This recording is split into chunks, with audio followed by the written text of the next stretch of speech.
Welcome to Upside, where we dig into the real stories behind the headlines affecting European venture. This was their finest hour.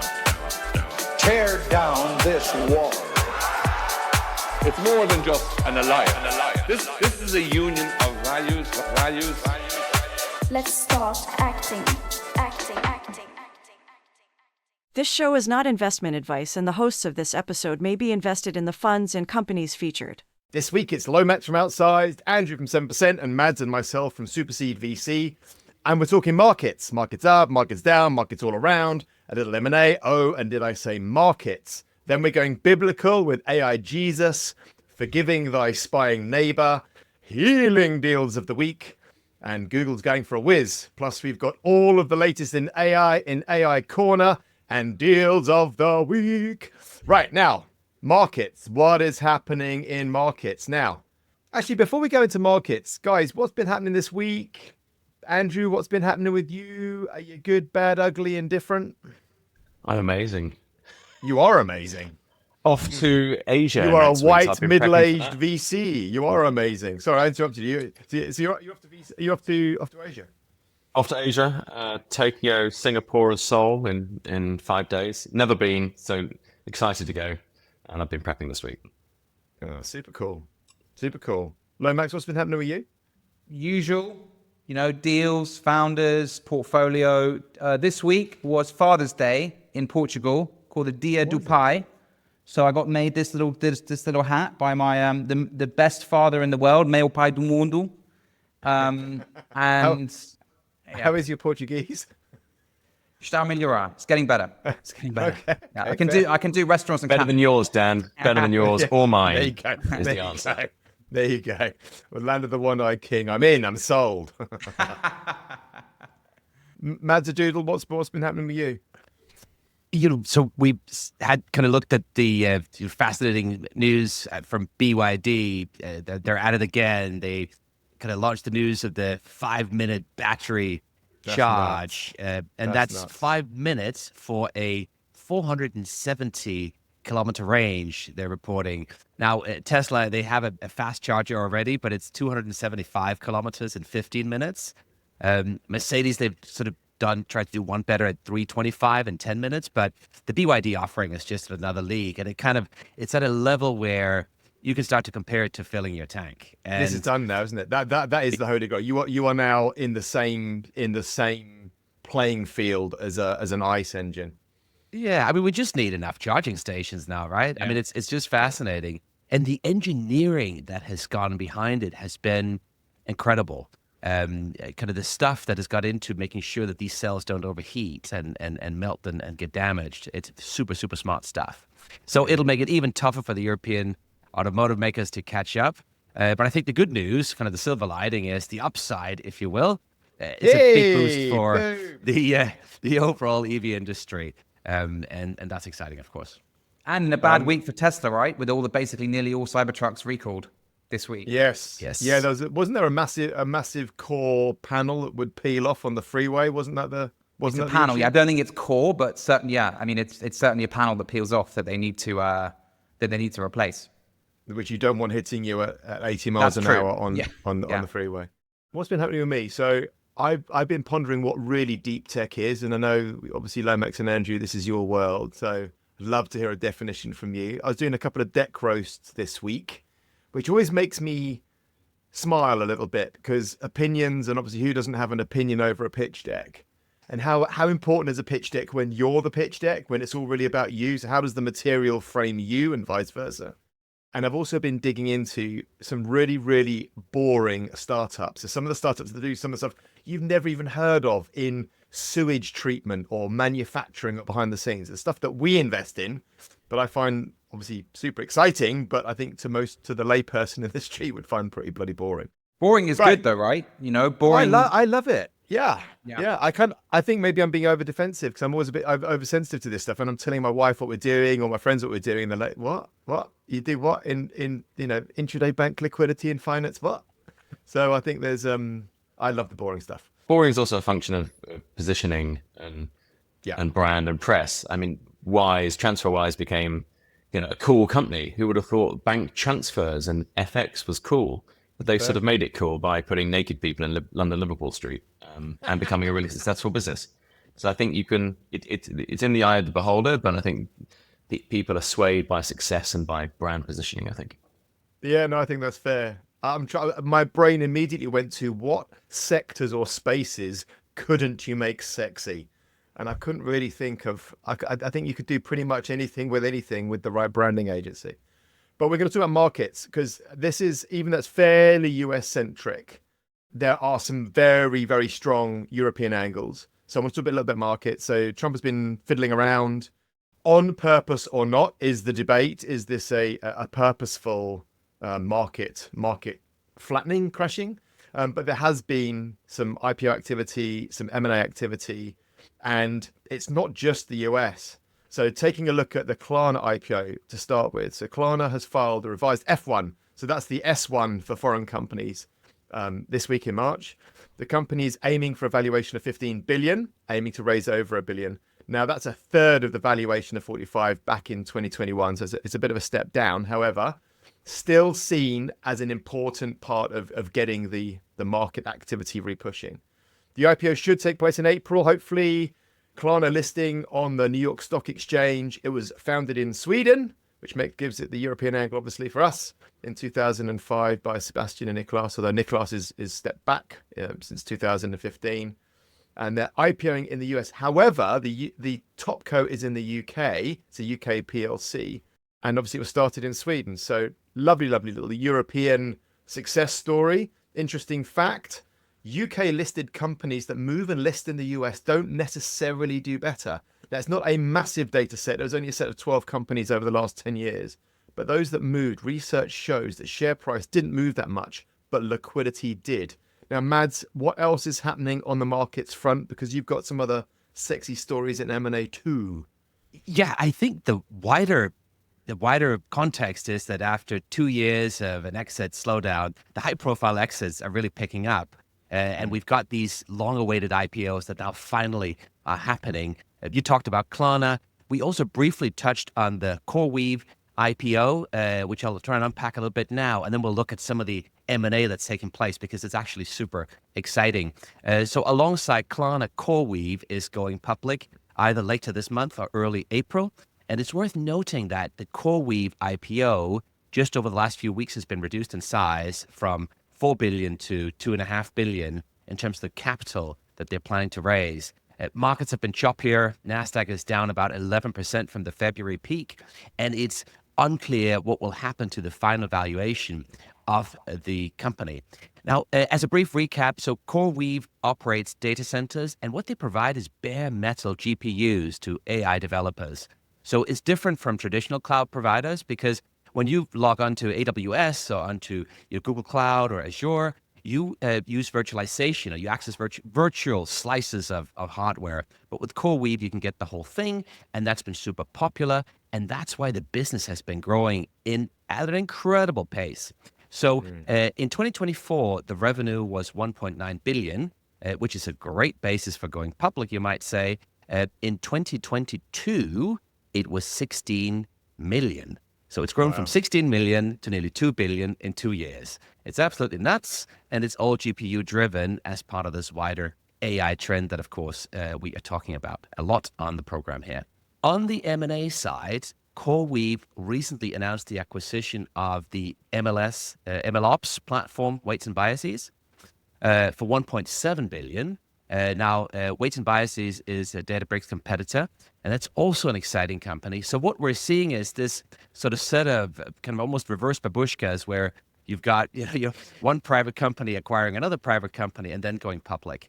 Overall, I'd say that it's a great thing for the ecosystem because we have all this liquidity that is now going to flow through. We also covered the $3 billion acquisition of MoveWorks last week. And then I'd say, lastly, there's a big kahuna that landed this week. And it's so big that it's one for the record books. And I'm talking about Google's acquisition of Wiz, which you alluded to earlier, Dan. Briefly, what is Wiz and why is the deal important? Well, firstly, it's an Israeli cybersecurity outfit, and their specialty is in what they call agentless cloud security. So what does this mean? Well, it's the ability to scan for vulnerabilities without installing agents on every single device, making it much easier to monitor large fleets of tech and networks and servers. They also create a digital twin that can simulate the security posture of your infrastructure setup, and they have strong visualization and management tools. So it's a great tool suite for enterprises to manage the security of their tech infrastructure. Why is the deal important? Well, it's the most valuable M&A deal for a VC-backed private company ever. Woohoo. It's $10 billion more than Meta's acquisition of WhatsApp in 2014, and it's happened in record time. So Wiz made it from kind of founding the business in 2020 up to $700 million of ARR in just 5 years. And then they've exited now at $32 billion on a 45x revenue multiple. Nice. So it's an amazing deal. It's Google's largest acquisition ever, more than twice as big as the Motorola acquisition. And it's the highest exit valuation for a cybersecurity company, $4 billion larger than Splunk. So a terrific deal, one of the largest tech deals of all time. Just a few that were bigger. You had the Dell EMC. One quick thing. Why did Google buy them? What was the why? Google is behind AWS and they're behind Azure in terms of cloud size. And they're thinking about inorganic strategies to try and catch up. They want to be as big as the two market leaders, and they're seeing this as a great strategy because, as we all know, if we look to the future, there are some certainties. There's going to be more focus on health, there's going to be more focus on food, and there's going to be more focus on defense and cybersec. Because why? The more important technology becomes, the more important it becomes to secure that technology. And so this is just seen as an ever-growing area. But wait a second, guys. The fat lady has not sung yet because the specter of the FTC looms large over this transaction. So we'll all remember the Adobe Figma acquisition, which was blocked by the FTC. And we had been saying in the last few months that the FTC, with Lina Khan gone, has had its wings massively clipped by the Trump administration. But actually, if you look at what's happening, last week, the investigation into Microsoft that was announced under the Biden administration by the FTC confirmed last week that they're going to continue with that antitrust probe, which you would have thought might have been pushed under the rug with the new kind of lighter weight FTC. And for this transaction, the FTC have said that they will scrutinize this, and they've said that they will scrutinize it properly, which means that this deal is not done yet. So it's an amazing deal, as Matt said, for all the reasons that he said. And actually, Dan, you brought up something interesting last week. You'll remember that in the Figma transaction, there was a $1 billion break fee, right? Which meant that when the deal didn't happen, Adobe paid Figma $1 billion. In this case, the break fee is $3.5 billion. So actually, Wiz, even if this deal doesn't happen, which, it may, if it doesn't, they're going to be $3.5 billion better off on their balance sheet, which is pretty nice. as a 5-year-old company. Thank you very much. Yeah, I think it's a great point you're raising, Lomax. I think basically Google are looking at this, and you can say putting 10% aside as a breakup fee, more than $3 billion, it's generous, maybe we could call it, aggressive, ambitious, especially given the risks that are looming over it. I think they're taking a view, and I think the view they're taking is that where the last administration was quite ideological when it came to antitrust, this administration is very transactional. And I think they are gambling on the Trump administration, putting barriers up, but ultimately acquiescing and doing some kind of deal. Google, you do X, and we'll wave this deal through. And the question, of course, is what is the pound of flesh that Trump and his administration will extract? But I think that's why they have the courage here to put that large breakup fee at risk. And a couple, by the way, guys, talking about markets, the market hated this deal, right? So Alphabet shares down 3% off the back of it. They're using a third of the cash on their balance sheet. So they have 90 billion on their balance sheet. They're using this is an all cash deal, right? So it's a big bet, and they're buying, as Mad says, at 45 times revenue. They trade at 6 times revenue.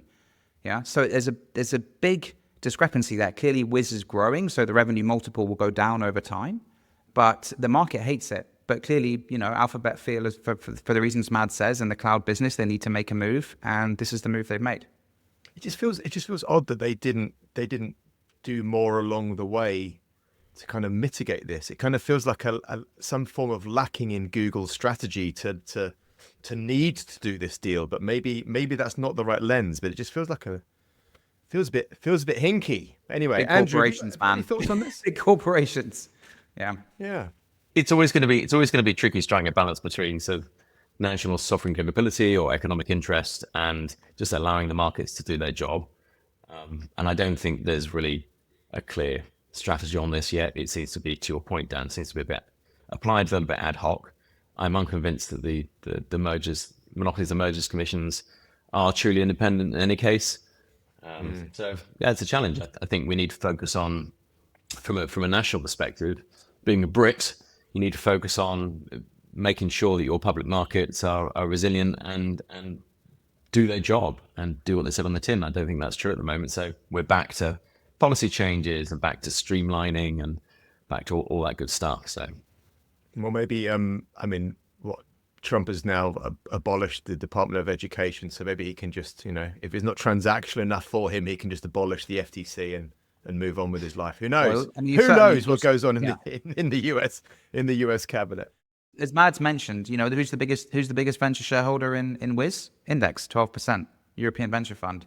Who was the biggest shareholder in Figma? I think it was Index, right? So, two of the biggest M&A transactions in the last 3 to 5 years in venture have been majorly cornerstoned by European VC. So absolutely masterclass. Loving it. Yeah. I want to shift gears. I want to talk about foodome sequencing. A bit of an odd sideways move here. So this is Brian Johnson from the Don't Die movement fame. He wants to sequence food akin to the human genome. So the background being that it's actually really hard to eat clean. So he wants to start a company that sequences 20% of the food that makes up 80% of the US diet, which apparently isn't just blue Skittles and Mountain Dew, I'm told. So a question for the room, and probably Lomax, this is one to lean on you for, is will this make a difference? Is there a place now for startups to focus, or elsewhere in this kind of longevity space focusing on food? And do you think within our lifetime, here's a question for the whole room, do you think within our lifetime we will raise a generation of kids that will live forever? So Lomax, can you kick this one off?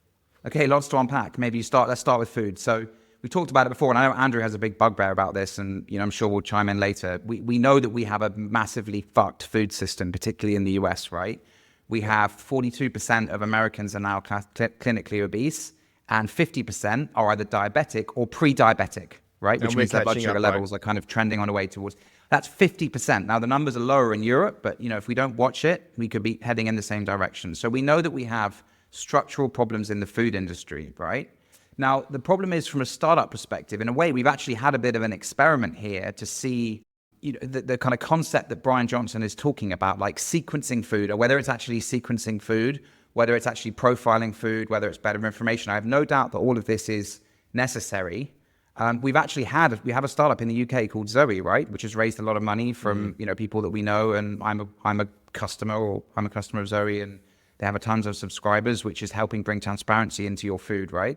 And Zoe has been a fantastic business with hundreds of thousands of subscribers. However, one thing interestingly about it, as I've mentioned on this pod before, is the churn rate at Zoe is huge, right? From what we can glean publicly, it's around 50% of users churn within 9 months. But that makes sense, because you get your month's worth of data, you learn which foods spike blood sugars, and then you go, great. Why would I stay? And a point we've made on this before is, to be honest, when it comes to food, 90% of it is just common sense. It's like drink less alcohol, eat less sugar, eat more greens, eat less volume, eat less ultra processed food. So in a way, it's a very, very simple, right? But that's a very hard message to get across at the population level. I personally am a bit I struggle to see, looking at the Zoe example and thinking about, Brian Johnson doing a very expensive sequencing of lots of food and trying to sell that information data in a kind of consumer subscription app. I'm not convinced that that's like a major success story. One thing that I think actually does move the needle on food is our dear friend, regulation, right? Which is something that we do we talk about Europe being good at regulating, etc. But you know what? I think in America, they've been asleep at the wheel here, right?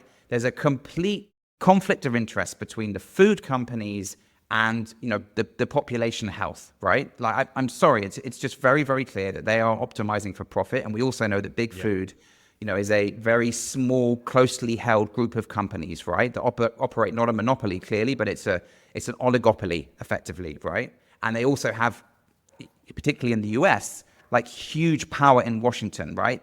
There's massive regulatory capture, right, by those companies. In the UK, you can see small examples, right? So in 2018, we introduced a sugar tax, right, which levied a tax on the amount of sugar in soft drinks, right? So it's a very specific problem, but it's a good test, and we've actually seen quite interesting data off the back of that, right? So I think you've seen meaningful. I think obesity rates in year 6 girls in one test came down by 20%, right? So this is preventing 10,000 cases of obesity, in the UK alone within that cohort, which is phenomenal, right? So actually, not only that also raises money for the exchequer. Now, maybe only 500 million, but that's still something, particularly in the context of what's going on in the UK at the moment. Yeah, so but that doesn't take into account the other side. So the things that aren't going on in the health service because of that. So surely there's an offset there. Of course, exactly. Yeah, obesity rates, the comorbidities from obesity, diabetes, etc., etc., etc.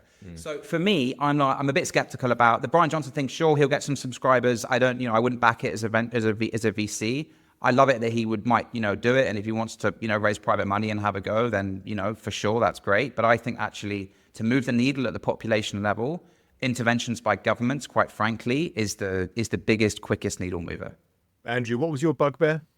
I've got a few about food. I've got a few. It might take some time. I think there are 3 things here. There's the food we choose to eat, the food available to us to eat, and then how we eat it. And so if we think about the food we choose to eat, eating well is, I think, relatively easy, but people either don't want to or they don't know how to. So they're either not educated on why the food they eat is a problem, or they just don't care and they live in ignorance. And you see this, have friends who do this, who eat too many burgers, who eat too many carbs. They know what the right thing to do is, yet they don't. I'm one of those guys. We could spend an entire podcast unpacking the psychology and how you can make changes to regulation, as you say, Lomax, all the way from sugar ratios in food to levels of fat or ingredients.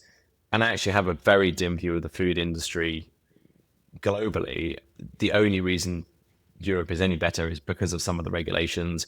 All food companies are interested in maximizing profit. There's no real thought to the health of the consumer unless you happen to be working in a niche or working towards selling healthier food because you think that's going to increase your profit margins. That's just the nature of capitalism. And so regulation, unfortunately, is something we really should lean on. The food available to eat, my second point, is one of the biggest challenges because even healthy food now, and I think this is the foodome issue that Brian Johnson talks about, and I actually think it's an amazing idea, is because of the way food is packaged and processed and washed and transported, a lot of it is infected, if you like, with microplastics and other chemicals we don't know about. So even if you go and buy an organic tomato, I was reading that it might have, a tomato in itself, in total, might have sort of over 20 different types of sugar, 300 different flavonoid molecules, 50 different antioxidants, but also trace pesticide residue, microplastics. And you think you've got a healthy organic tomato, but actually you're eating stuff which 5,000 years ago, if you picked a tomato off a bush, you wouldn't be consuming. And that's got to be having a fundamental effect on human health. You boil a kettle, a plastic kettle, you end up with microplastics in the water. You use a plastic tea bag. It's proven. Dublin University did a piece of research where billions of microparticles of plastics went into then the cup of tea that you're drinking. How is that legal? And we have this information. Why is it legal to have a plastic tea bag? So I don't think any of this stuff can be good for the bodies that we carry around all these. And I think there'll be a health pandemic in future. I think we'll find out that cancers and other things can be rooted back to the microplastics we're consuming. And then the third point around how we eat it is, again, stuff we can change probably. I have spinach and eggs for breakfast. If you're Good interested for in that you. fact. But I Good was told off. I was told off recently for microwaving the spinach in the bag, because when the plastic of the spinach bag heats up to a certain temperature, it releases microplastics into the spinach.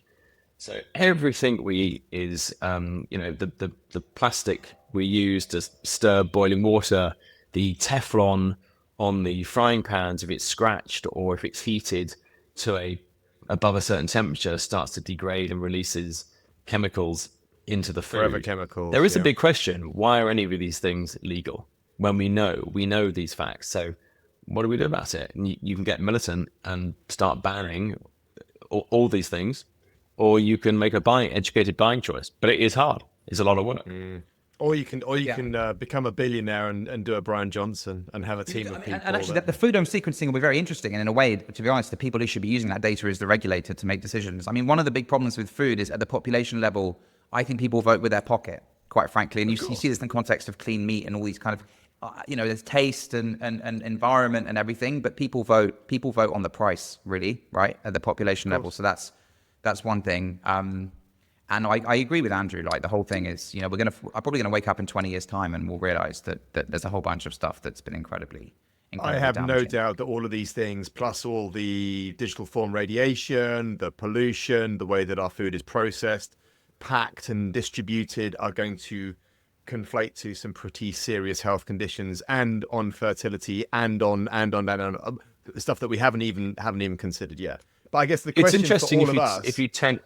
Sorry to interrupt, Dan. It's interesting if you turn it on its head and said, what if it wasn't a legal requirement to list ingredients in food? The answer is companies would not bother to list the ingredients in food. If it wasn't a legal requirement to list the nutritional value, companies wouldn't bother because they have no interest in doing so.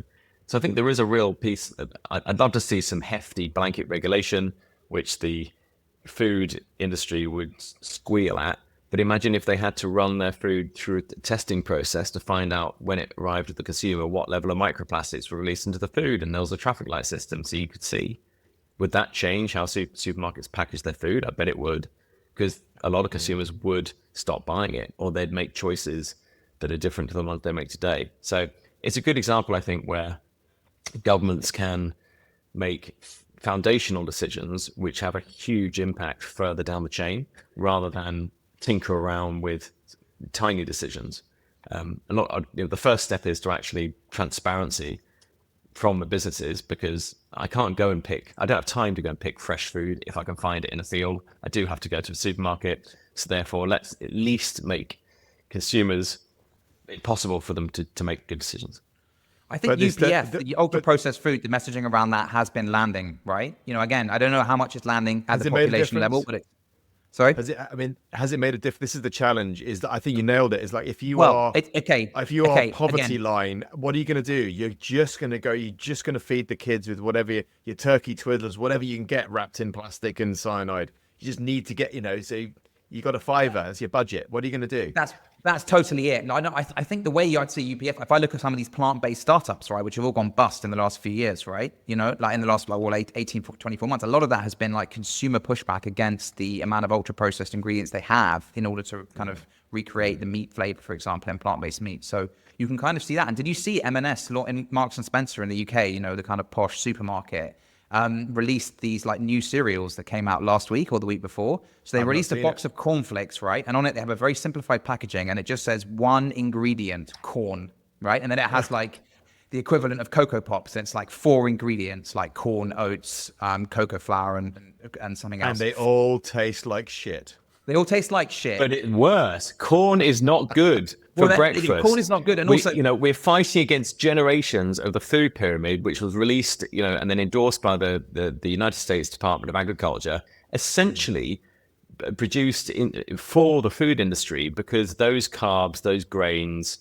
were cheap. And so it was told, eat loads of these things. We're not designed to eat loads of those things. Actually, animal fats and other stuff should be the thing you eat most of, not corns and not cornflakes in the morning. I can't think of it. Can you think of a cheaper way to mass manufacture a product with very little nutritional value that all turns into sugar that you can feed to kids and sell billions of boxes of? Well done, Kellogg's.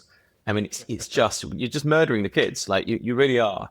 If you just fundamentally change what kids ate in the morning, the experience of the average teacher across the globe would fundamentally shift to a better experience. You shove a load of corn in them in the morning, and then they have a sugar drop, and they all turn into absolute monsters. It's actually criminal. Yeah, and the worst thing is, most Western countries are toxic food pyramid when there was just because the US did, and we've been teaching this thing for decades, and it's pure BS. Yeah, it's complete BS, and it's been proven to be complete BS now. But gents, here's the question for the room: where is the opportunity for startups? Because all of this is, mind shift stuff and culture stuff. So, but I've got to bring it back to the point of the pod, which is, what do startups do? What do investors do? Is there a place to play, or is it just a regulation tip? Going back to the Zoe, the startup that sort of measures your biome. I mean, first of all, there are some question marks over how much analysis of your poop really does provide efficacy, because the biome of the intestines and the stomach is so complex. We're still trying to unravel it. And some of those measurements, and then they tell you what you should change, are not always accurate. I'm sure there's some great stuff that comes out of it. But one of the reasons people might be dropping off, if they are Lomax, is that you've got to be able to affect change. So, we look at a lot of female health stuff. We look at a lot of food health stuff. And the question we always ask the founders, how are you going to make this sticky? Because unless you can affect some change, both emotionally and practically with the user, they're going to drop off.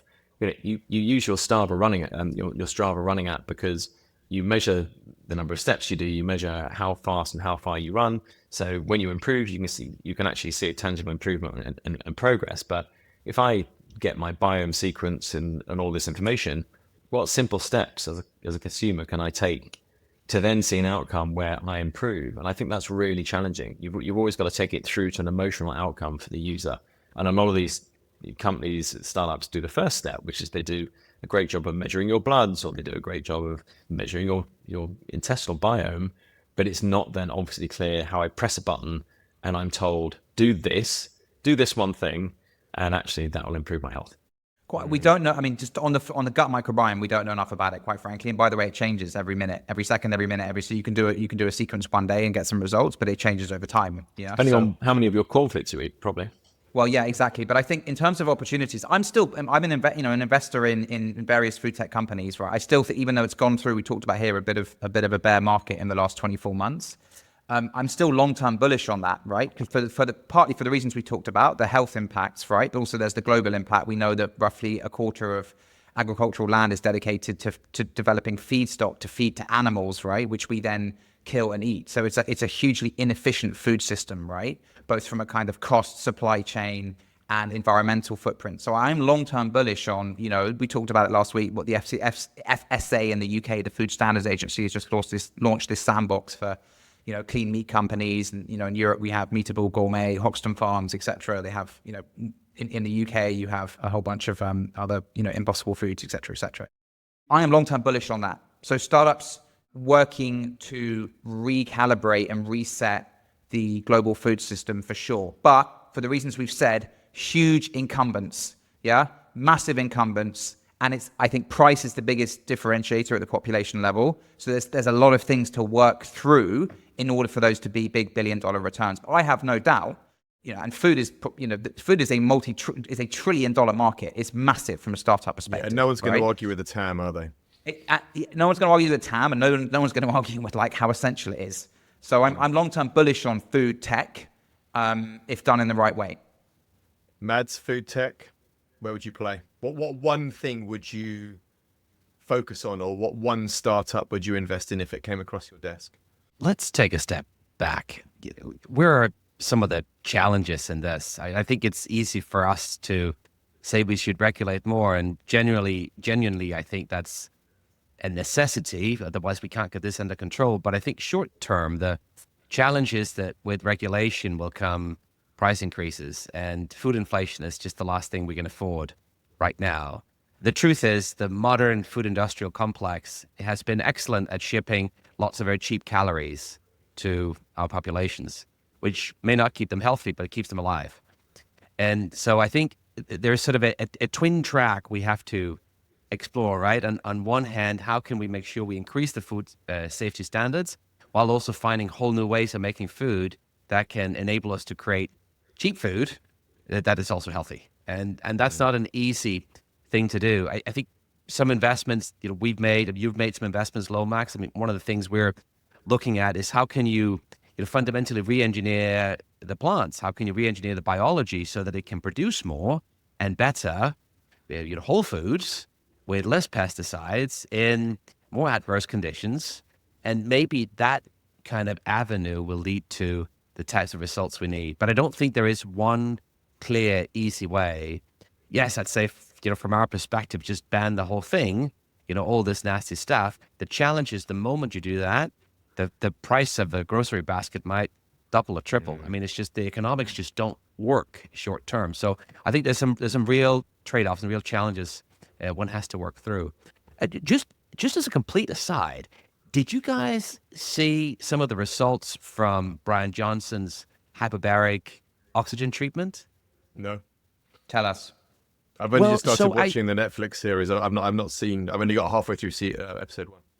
And I've not paid any attention to the Netflix stuff, but I saw in other news wires that came out in the last few days where he was talking about this, flooding himself with oxygen, right? Kind of these highly pressurized oxygen containers. And, from what I could see at a high level, the results were just astounding. Again, you have the challenge that to go through this kind of therapy, you need to do it every day. And that's hard if you don't have one of these pressurized containers to hand, and they cost $100,000 and probably takes up a fair amount of space. So not easy for everybody to do, but Lomax, I guess, especially with all your insight into health, if it's something you had looked into, because it looked truly astounding in terms of the cell what's rejuvenation. the prop, Mads? What was it? It was pushing oxygen into the cells. What was it doing? Yeah, so the idea is you go into a chamber that has almost pure oxygen and is pressured. So you push more oxygen into the body and you sit in this. You can work in this, right? If you sit in there for an hour, you can do your work. But as you get all this oxygen in, the oxygen triggers cells to basically become younger, de-age and rejuvenate and become better. I thought oxidizing wasn't necessarily always a good thing. So this is why I'm raising it, because I've not looked into all the science behind it. But I think it's probably something we should look into because it looks super, super interesting.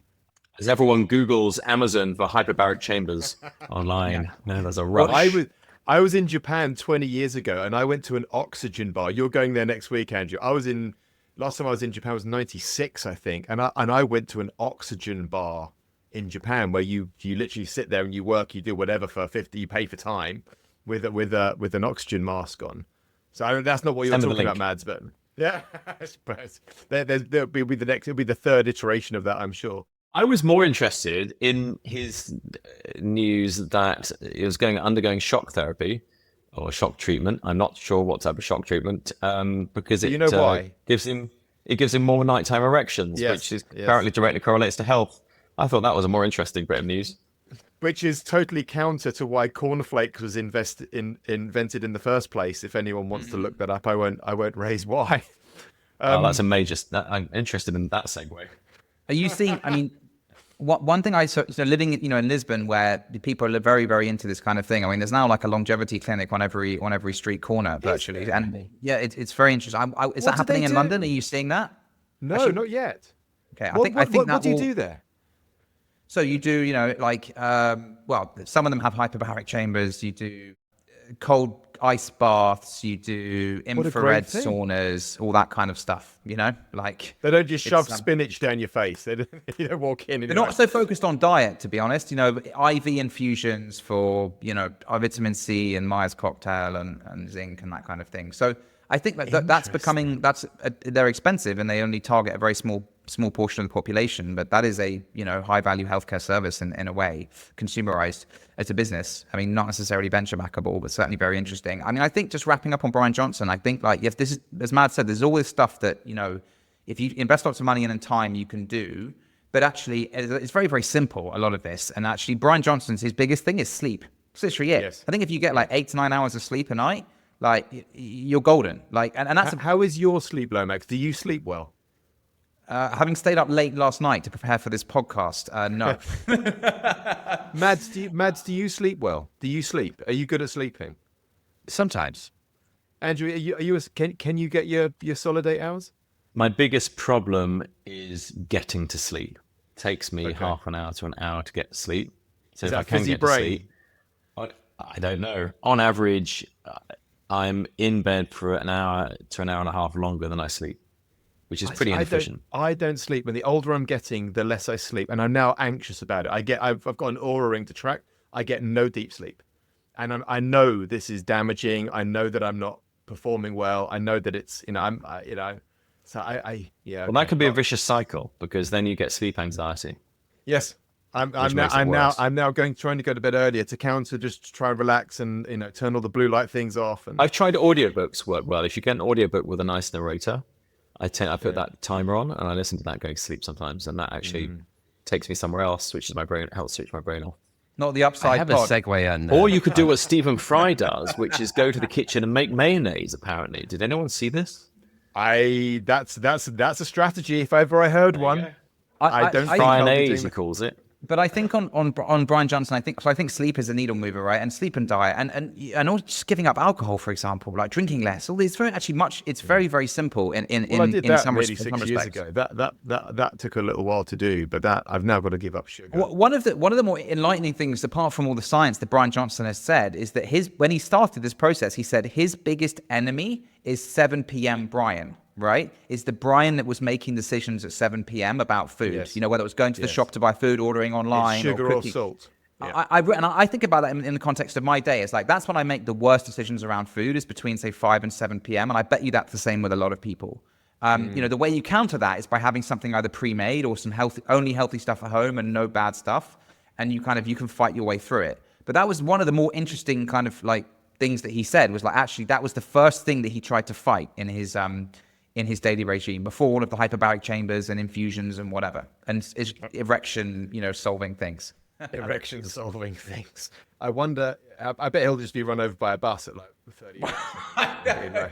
All of this like optimal body and I mean, I think it's got a point. Is that I think the erection thing potentially is around low testosterone in men, which is a problem, and it may be linked to the microplastic situation that we're talking about. And there have been startups targeting this, which is testosterone deficiency in men. I mean, it's like a HIMSS equivalent, right? Which was obviously using finasteride for hair loss, but using testosterone for. I'm actually coming to London on Wednesday. I'm getting a testosterone shot because my oncologist is obsessed with me having low testosterone. So I don't know whether you guys have measured your levels of free testosterone recently, but I bet you'll find, well, maybe yours is high, but actually a lot of people are at, 40s, 45, 50. It's much lower than it should be.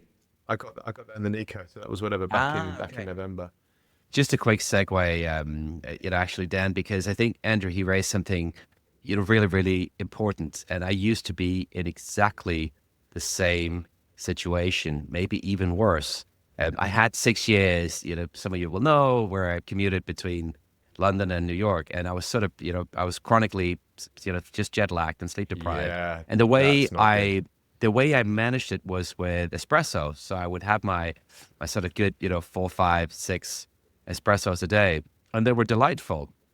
But actually, I found that, I felt I got to a point where they were sort of drinking me almost, right? I was programming myself, or they had programmed me to want them all the time. And so after I sold my company and I was able to kind of stop those crazy commutes, I said, well, why don't I try and stop coffee for 2 weeks and see what it does? And that was in 2016, and I've not looked back. And when I go to sleep now, I'll read exactly half a page of my book and I'll be asleep. Yeah, within but Matt, 5 minutes without fail. You work 20-hour days. You run. You've got a family of 4 daughters. You are the busiest brained man I know. So I'm not surprised when you hit the sack that you fall asleep, because you must be exhausted. Well, yeah, I suspect many of us are like that. And I was like that before. But like Andrew, I used to need an hour to fall asleep, and now I just don't. And it is just because I cut out caffeine, because it's got an extremely long half-life. And so even the caffeine we consume at 1 p.m. is still, a lot of it is still in the blood by 10 or 11 p.m. So I found, for me, it has a huge effect. Now, I love coffee. I'll drink decaf, right? Because I love the taste of it. But taking out caffeine totally transformed my sleep. And so, my others might want to experiment with something similar. If I sleep's did an 6 issue. months no caffeine. It didn't make any difference. So I maybe We're all horses for different. course. But it which also is- just which shows is- how everyone, with all of this stuff, and We're from all a different. startup perspective, is that everyone's different, which makes it quite hard from a startup perspective. Yeah. I think I have sleep apnea. I think I have. I think I need to go and get one of those devices that keeps my throat open. You can go to a Anyway. sleep lab and get monitored. And I've got friends who that's helped a lot with. My business partner did that actually, and it really helped to find out. There's gotta He be ended an up having app an for that. op on the nose, which is helping sleep better. And maybe I'll be let back into the marital bed because the wife kicked me out 2 years ago for snoring. Maybe I get back in her good graces if I sort that out. I have no idea how to segue this into AI Corner, Mads. So I'm just going to sing at you. This is AI Corner. And we've got AI Jesus. We've got NVIDIA's new chips. We've got a Stargate competitor. And then you're going to tie it all back to Europe. So Mads, over to you, my good man. Yes, so much happening. Stargate, we'll recall, is this maybe $100 billion, maybe $500 billion, depending on who you ask and how much you squint when you look at the program. What's exciting about it is that it's been moving extremely quickly. The first data center is already taking shape. First 2 buildings have already been built, with 6 more planned from the first data center. So 8 in total. And the capacity that's planned here is 400,000 GPUs. So 4 times the Colossus, or the Colossus's launch capacity, which has previously been the largest facility. So Sam Altman, OpenAI are going all in on Stargate. But Elon Musk is not one to be outdone. Of course he is. Of course And so he is. this is where all the exciting shenanigans are taking place. You asked about Netflix earlier. I don't know who's got time to watch Netflix with so much excitement happening in AI space. It's better than any sitcom or any soap, I promise you. Now, while Microsoft, will recall, used to be the largest backer of OpenAI, but while OpenAI now have new friends in SoftBank, Microsoft is getting closer to Elon Musk and XAI. And they're now working on an initially a $30 billion data center project. They're also working with MGX out of the UAE and with BlackRock. And the new group is called the AI Infrastructure Partnership, or AIP. So it's not quite as evocative as Stargate, and the numbers are also a little bit smaller, but they could bring in other investors. They are mooting, pushing it up to $100 billion. And so this is kind of Musk's attempt at trying to get back at Sam Altman and saying, well, you got your 400,000 GPUs and your Stargate. Well, I've got my 100 billion. I've got my friends here. In parallel, XAI is reportedly looking to raise another 10 billion. And so clearly the AI wars are running hot, hot, hot. And as you said, AI Corner, speaking of AI, it was the NVIDIA GTC this week, the GPU tech conference. And AI Jesus, Jensen Huang himself, he kicked it off with a 2-hour keynote there where he was announcing some cool new chips, the Blackwell Ultra, the Vera Rubin, and the Feynman to come in 2028. Now, the schedule looks a little bit tight, that they want to release Vera Rubin already in 2026. And we know that Blackwell was delayed. So whether they're just trying to be aggressive to catch up or whether this is a schedule that's doomed to fail, I think the jury is out on that. But I think the big takeaway is that Wang, he said that scaling laws are not slowing down and the computation that's required will keep growing. Because what? Because reasoning and agentic AI. And he's basically saying the workloads that they're seeing and expect to continue to see from reasoning and agentic AI means that the amount of tokens, the amount of maths that are required to be pumped through these GPUs will be at least 100 times more than we thought we needed just a year ago. So he is bullish and the industry is bullish and so much still happening. Well, the other thing that always, every time I hear these stories, every time I hear about the data center stuff, every time I hear about AI, I always wonder how we're going to power it. I always wonder where the energy is going to come from. It just feels like, I think last stats were data centers were about 1% of energy draw in the US, but it just feels like this is going to need, we're almost going to need nuclear power plants. Well, next that's to actually a these very things. good point, by the way, Dan, because actually I was reading this week, the European Data Center Association, sexy organization, Sounds super released its 2025 State of European Data Centers, right? And the biggest takeaway from that was that operators, the 75%, this is European, right? 75% of operators, their primary concern for data centers was access to energy and electricity, right? So that is absolutely critical and key. And did you know, I was reading this the other day, that Dublin is in Ireland, 20% of the electricity used by the grid is used in data centers. 20%, that's growing to 30%. Really? So you need a third of the whole energy usage or electricity usage in the whole country is given over to data centers, right? And Mads has talked about this before, like we had this chronic problem of energy costs in Europe, right? For reasons we don't need to go into now, but we've gone into in the past, geopolitical reasons, et cetera, et cetera. And that ties intrinsically, as you said, Dan, into this. And we're seeing this as a major problem in the sense that it's not in the US. Like we don't want to talk about more problems in Europe than we have in the US, but certainly this is a major blocker. As well as clearly planning. I mean, if there are already Stargates in the ground, shovel ready, it's more than shovel ready. Shovels are in the ground. I don't think that's the case in France, where they just announced all these data centers, right? Yeah. Well, Mads, let's park the energy things. I think we'll need to dig into that on a specific pod. But what else is going on in Europe? What's the European angle on all this? Well, the French were quick. So Macron, he came out a few weeks ago and said, listen, I see your initiative. I've got my Le Français initiative. It's $100 billion plus there for AI infrastructure. And of course, Mistral is going to be a key part of that. They've said we're going to invest billions to build our own AI data centers in France. Is this a pivot, do you think? Is this Mistral going, we need a little bit of a hedge or a pivot? I don't know if it's a pivot. I almost think it's back to the original mission. There were sort of discussions a few months ago about whether they would pivot out of being a model developer and into being more of an application developer because it was so hard to compete. And I think what Trump has done is basically reminded everybody that although, we sometimes think of ourselves as one big happy family in the West, the US is not Europe, and maybe it is sensible to have what people sometimes call sovereign AI. And so I think to some extent, this almost reinforces Mistral's initial raison d'etre, which was to be kind of the French AI or the European AI model. And that then begs the question, does it make sense to think about this as going head-to-head with the frontier labs in the US? Is Mistral ever going to be able to catch up with the Anthropics and the OpenAIs and the XAIs of this world? Or is it really a roadmap to something else? And I think if you think about it, game theoretically, you've got what we've often said is where we think the ultimate value will accrue is in the application layer. And it's quite possible that having foundational AI that's good enough that it can power the AI apps we need will be all we need. Now, Mistral's latest model was just 24 billion parameters and is set to perform as well as GPT-4o Mini, which is the workhorse of OpenAI right now.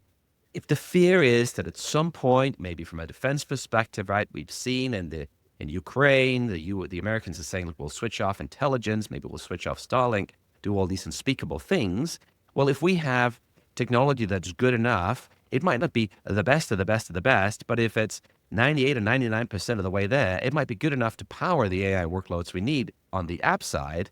And that may be, all that's required from a European strategic side. And then you build a lot of great applications on top of that.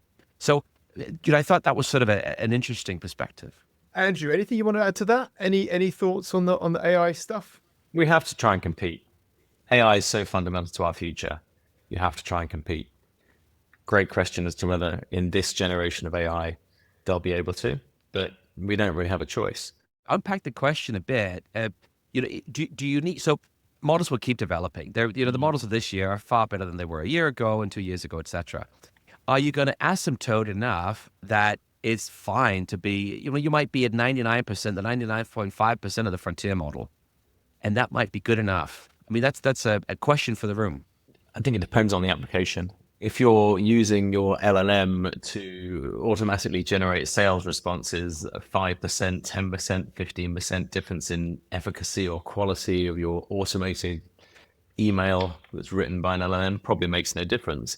If the foundational technology makes the difference between having an AGI or having next gen, what do they call it? Super AI, whatever these labels keep changing, then I think it really does matter. So there is a question about whether one focuses on the next step change technologies. And I think we've lost this current battle with today's what's on the shelf today. You're not going to catch up because we probably don't have the money by the looks of things, but there is a whole bunch of technology coming down the pipe which could really change the game for us. And there are chip startups.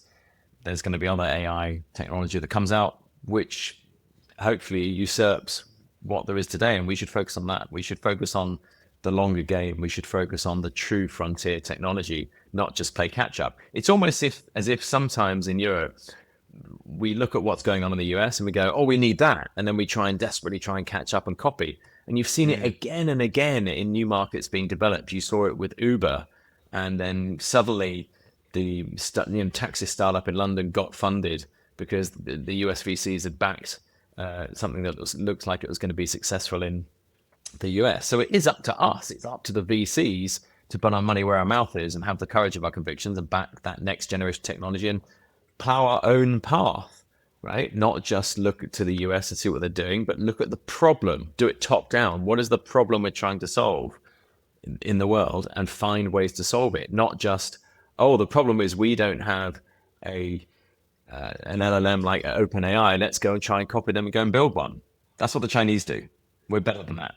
But with DeepSeek, I mean, who knows what went on behind the scenes, but they looked at what was being done. They used the best of the best, and then they did add, tweak, and they incremented. So it feels like that could be the European angle, especially on the application side, where use the best of the best and then build for you on top. And that feels like a fair, after the DeepSeek debacle, that felt like a fairly solid strategy. We're not at a situation yet where if you turn AI off, you turn OpenAI off, the economy collapses, but we will be. And so we need to think a little bit strategically. We need to think a little bit further ahead to the technologies we'll need when AI, if you don't have it or it can be turned off, your economy stops working and infrastructure stops working. I don't agree, Andrew. I think it'll become so commoditized. I think such a level of smart will become so commoditized that if it's not OpenAI, it'll be Anthropic. If it's not Anthropic, it'll be somebody else. I just don't buy that argument. But it's a more existential question around whether you believe it's a problem for a friendly nation, in quotes, like America, to have a critical level of control over your economy or your data or your weapon systems. Because right now, if America went bad, really bad, they worse than it is now. Track all our economies. Well, I think you block Gmail, you even block access to the internet, you block satellite comms, you block GPS. All our economies collapse today.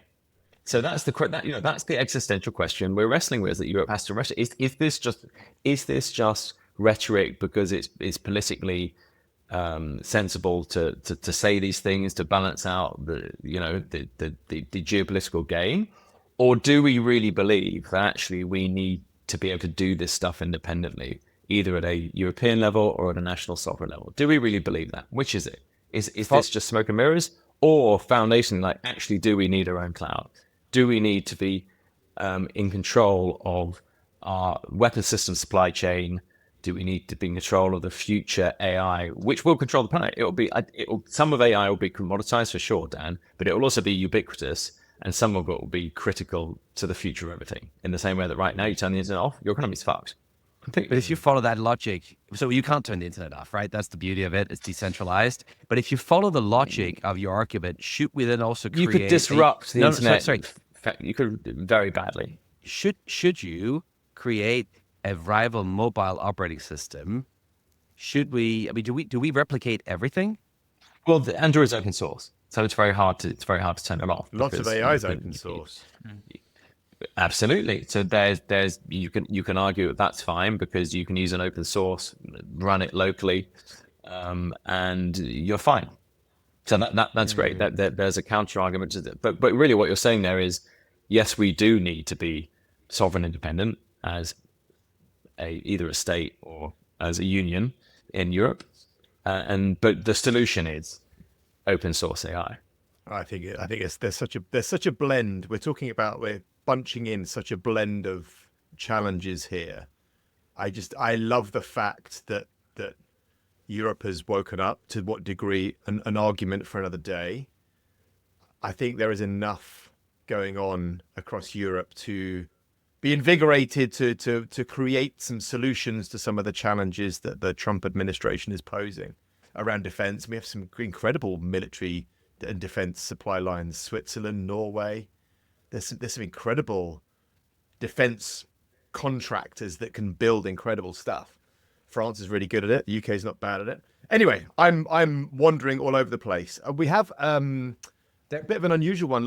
The last up was something that caught my eye recently, was this kind of startup espionage topic, which this week we've seen Rippling suing Deal. We've seen Flexport suing 2 ex-employees for stealing source code and starting a new business. I think it was Freightmate, I think it was. So all became very public. I have no doubt all of this kind of stuff goes on behind the scenes, whether it is at a country level, a company level, or a startup level. I think it was fairly recently, you will remember that the Giggle leaker, how Elon Musk caught the Tesla secrets leaker to the press. He found them by changing emails, and he put the word giggle in one of the emails that then found all the espionage going on at Tesla. Samsung and LG had a very public physical altercation at a German electronics show over washing machines. Waymo's co-founder Anthony Lewandowski stole company secrets out of his own firm. He was caught with a file on his laptop saying Waymo confidential, which kind of brought him down. He went to jail. I think he only did 6 months inside in the end after an 18-month sentence. So the old Andy Grove quote, "Only the paranoid survive," the ex-Intel founding team member from Intel. Only the paranoid survive kind of came to mind. But any stories from your past or in portfolios? Maybe Andrew, you'd want to kick this one off? You're asking me to open the kimono. Go on. You can Chatham House it, or you can. There's got to be some stories where there's been some espionage or some sneaky surreptitious behavior. I think as businesses get more successful, you always see bad actors, for sure. I mean, I was kicked out of my own company. I was engineering out of one of my own startups, so it doesn't get much more espionage than that that's stabbed in the back. But for sure, large startups have large war chests because they end up needing them for lawyers, and lawyers make hay. So yeah, there's been a whole bunch of situations over the years that we've seen, all the way from employees leaving and stealing IP to employees leaving disgruntled and trying to take down the company or the business owner through employment tribunals or crazy claims. And we've actually had portfolio companies blow up because in some cases those claims were true and co-founders were doing things they shouldn't be doing. But in this day and age of smear and social media, it is pretty easy to cause startups and CEOs a lot of pain, even with no evidence. So yeah, it gets dirty and difficult, right? I think what caught my eye was the fact that these things are going public. We all know in this room there's lots of stuff that goes on that never becomes public, but it feels like there's obviously some reasons, or maybe somebody got caught out or something. There's a little bit of a PR game going on. But Lomax, have you got any stories for us? I've got stories of like fraud and deceit and deception and all that kind of stuff. I've got, people stealing money and that stuff across the portfolios at times, or companies I've been involved with. And on the kind of more sexy espionage side, I would say we had one, I'll try and not give too many details, but a company in healthcare services where the founder was bribing or paying a nurse who worked for a rival to get information about that company. He actually got found out by the regulator and struck off. So that was an interesting one. I think where this stuff does happen, those kind of things are more exceptional. You might think they never happen to you, but they might happen indirectly to something that you're involved with somewhere, and they do happen from time to time. But I think where this actually happens like more commonly is, founders or people's employees spinning out and setting up their own company, right? And that happens the whole time. And we know we have like IP protections and you have restrictive covenants, etc., depending on the seniority of them. But that's something where the gray zone is a little bit more pronounced, I'd say, in terms of they're taking they are complete insiders in a industry player or an up-and-coming industry player, and they're coming out and setting up their own rival, right? And clearly, again, hopefully you have restrictive covenants, you have all these kind of things tied up in an employment contract, but that becomes a very grey area, quite frankly. And you can't stop. You can't.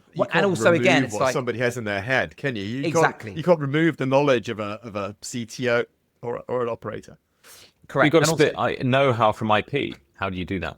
Yeah, and also the opportunity cost is just like, what's the point in like waging war on these people, for example? But I think that the Rippling deal one is fascinating because that is really cloak and dagger stuff. I've seen so many, and also it wasn't the accountant, it was an auditor or something. It was like the non-sexiest, non-spy, the one thing that you think is the function. There's not going to be any characters that he would even think like this. I'm pretty sure it was auditing. Mads, have you got any espionage stories from your career? I could tell you, but I have to kill you. To kill you. Okay. I got one. I remember I had a new business phone call. I was running an IT services business late 90s, and I got a phone call from a new piece of business. So I was like, great, I'll come and see you and we'll talk about whatever you wanted to do. And I got taken to an underground bunker underneath Pimlico tube station, where I was escorted into this kind of, if any of you have been to a high security facility, you get kind of taken into this kind of room which is like no windows, no doors, and then they take it. So then they asked me to leave my phone and my watch and any kind of metallic objects. We got taken into a room, and it was MI5. And what had happened was I'd done an installation for a private security company that had somehow been infiltrated by the CCP, and they thought that I was part of the crew that put the bugs on the machines of the private security company, and I did, and it was. I always knew you had a dark maybe past, you were. Dan. I always knew there was something dodgy about you. Well, that goes without saying, but it was almost, the lamps from. What's the animation company that uses the lamp as its logo? It was almost Pixar? like that in your Pixar. It was almost the Pixar lamp in the face. And I was in this grey room with this guy, a really lovely guy. He was obviously the good cop. And they were asking me all these questions. It only took about an hour for them to realise that I had nothing to do with it. But I started absolutely losing my shit because like this is now becoming quite scary. But MI5 and MI6 are not where you think they are. They're not the James Bond building, that super sexy thing. I think it's gone now, isn't it? On the side of the Thames. All the cool stuff goes on underneath Pimlico. Just putting it out there if you want to look up the spies. And interesting, by the way, you mentioned Lewandowski. You know what happened to him? You said his prison sentence was shorter. He got pardoned by Trump. Yes. So the lesson goes is Trump will let you get away with this stuff. My goodness. Yeah, I'd love to know why. I'd love to know. Yeah. Well, that must be Yeah. I mean, Anywho, gents, lovely chatting, and we'll catch you next time. Bye-bye. See ya. Bye-bye. This was their finest hour. Tear down this wall. It's more than just an alliance. This is a union of values. Let's start acting.